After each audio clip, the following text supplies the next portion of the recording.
घरात 8 फूट खोल खड्डा, काळी बाहुली, लिंबू पान सुपारीचे विडे, कोयता आणि सुरी अशी हत्यारं, अघोरी पूजेची तयारी। या घटनेनं सिंधुदुर्ग जिल्हा हादरून गेलाय। ही घटना आहे कुडाळ तालुक्यातील हिरलोक आंबेडकर वाडी येथील। पोलिसांनी यावर कारवाई केली आहे। एका जोडप्यासह 5 जणांना ताब्यात घेतलंय।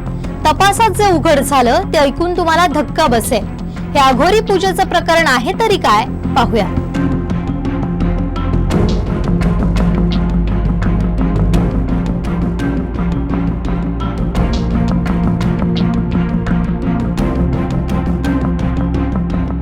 कुडाळ तालुक्यातील हिरलोक आंबेडकरवाडी येथील एका घरात संशयास्पद हालचाली सुरू असल्याची माहिती पोलिसांना मिळाली।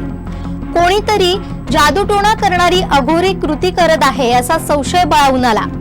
विशाल विजय जाधव या व्यक्तीच्या घरात काहीतरी वेगळं घडतंय अशी माहिती पोलिसांना मिळाली। पोलीस हवालदार मंगेश जाधव यांनी या घरात जाऊन खातरजमा केली, तर त्यांना धक्काच बसला। या राहत्या घरात अघोरी पूजा सुरू असल्याचं त्यांना दिसून आलं। 30 वर्षांचा विशाल जाधव यांची पत्नी हर्षाली जाधव वय 35, चिपळूण रत्नागिरीचा सुस्मित मिलिंद गमरे वय 33, डोंबिवलीतील अविनाश मुकुंद संते वय 32, डोंबिवलीतीलच दिनेश बालाराम पाटील वय 34 हे सारे या अघोरी पूजेत सहभागी होते। ठाणे शहरात राहणारे दाम्पत्य विशाल विजय जाधव व त्याची पत्नी हर्षेली विशाल जाधव हे मूळचे हिरलोक आंबेडकरवाडी येथे राहणारे रहिवासी आहेत। काही दिवसापासून ते दाम्पत्य इतर अनोळखी त्यांच्या साथीदारासह राहते घरात दरवाजे बंद करून आतमध्ये काहीतरी संशयास्पद पूजा अर्चा, जादूटोणा, अघोरी कृती यासारखे काहीतरी करीत असल्याची आम्हाला माहिती प्राप्त झाली होती। त्या माहितीची आम्ही खातरजमा करीत असताच काल पुन्हा ते दाम्पत्य इतर त्यांच्या 3 साथीदारांच्या मदतीने बंद घरामध्ये कोणती तरी अघोरी कृती, जादूटोणा करीत असल्याची माहिती प्राप्त झाली। त्यावरून आम्ही सर्व पोलीस पथकासह तिथं गेलो असता हे ते दाम्पत्य आणि त्याचे 3 अनोळखी साथीदार आम्हाला मिळून आले। घरात जवळपास 8 फुटांचा खड्डा खणलेला आढळला। अनिष्ट प्रथेचा वापर करून जादूटोणा करण्यासाठी वापरण्यात येणारे साहित्य इथं आढळून आले। यामध्ये लिंबू पान सुपारीचे विडे, हळद, पिंजर, नारळ, फळे, फुले, तीळ, बर्फीचे पुडे, पंट्या, अबीर, डमरू, रुद्राक्षांची माळ, चामड्याचे छोटी चपल, त्याचे जोड, पांढरे कापड, गांधी टोप्या, बाजूला छोट्या काठ्या, कांबळी, घोंगड्याचे तुकडे, बिब्बे, कवडे अशा साहित्याची मांडणी करून ठेवण्यात आली होती। कोयता आणि सुरी अशी हत्यारांची मांडणी करण्यात आली होती। आवळेगाव दूरक्षेत्राच्या पोलिसांनी कुडाळ पोलीस निरीक्षक राजेंद्र मगदूम यांना ही माहिती पोलीस हवालदारांनी दिली।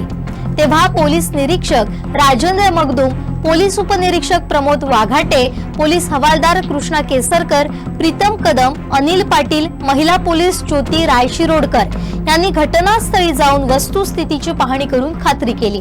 त्यानंतर आम्ही घरात प्रवेश केला असता तिथे घरामध्ये वेगवेगळ्या पूजा मांडलेल्या दिसल्या। त्यामध्ये लिंबू, हळद, पिंजर, नारळ, फळे, अबीर, डमरू, छोटे चपलाचे जोड असे बिब्बे, कवडे असे वेगवेगळे साहित्य तिथं मिळून आले। तर त्याच बाजूला 4x4x8 फूट लांबी रुंदी खोलीचा एक खड्डा खणलेला दिसला। पोलिसांनी या जोडप्यासह त्यांच्या साथीदारांकडे या प्रकाराची विचारपूस केली।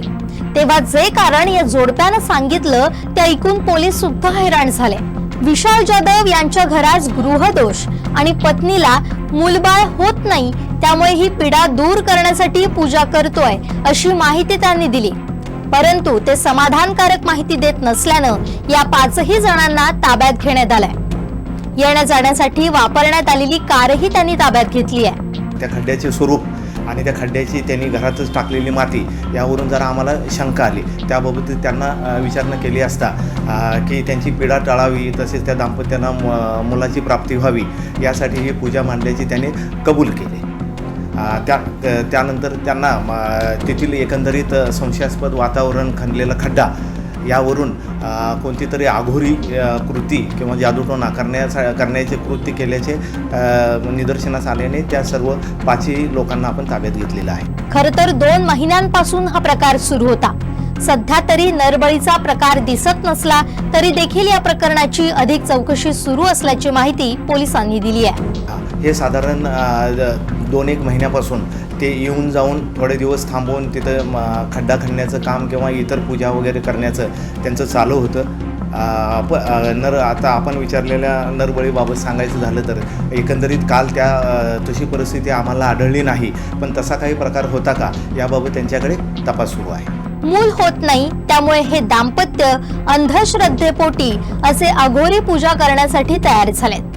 अशा या साऱ्या प्रकारांना वेळीच आळा बसणं गरजेचं आहे. मात्र या घटनेनं सिंधुदुर्गात खळबळ उडाली आहे.